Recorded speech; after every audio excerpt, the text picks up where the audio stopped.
Bonjour, Christelle Serré. Aujourd'hui, je vous parle d'automatisation. Pour une compagnie un petit peu plus complexe, l'automatisation peut être très poussée. On peut penser par exemple à un panier d'achat où le client va s'inscrire à une infolette, va s'inscrire dans un processus d'achat. Donc, on doit avoir ses données clients, va mettre par exemple une robe dans son panier d'achat, va quitter, puis quelques heures ou 24 heures, 48 heures ou peu importe, plus tard, on lui envoie un courriel disant « Hey, t'as pas mis ta robe, tu l'as pas acheté. » Donc ça peut être un exemple d'automatisation plus poussée. Au-delà de ça, on a beaucoup de personnalisation reliée à ça. Donc, justement, la personne achète la même robe.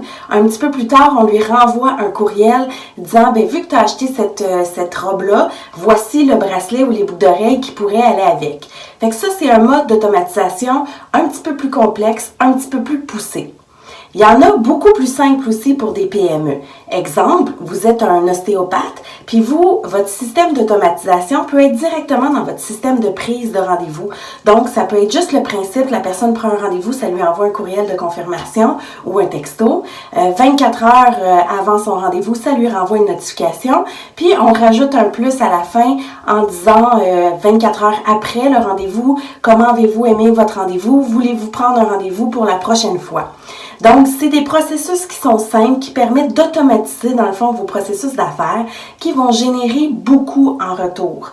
Il y a des compagnies qui ne font que ça, donc c'est vraiment un résumé d'une action, ce que j'explique en ce moment. L'automatisation, c'est beaucoup plus complexe que ça, mais ça peut se faire de multiples facteurs, donc de manière très simple ou de manière plus élaborée. À vous de vous informer.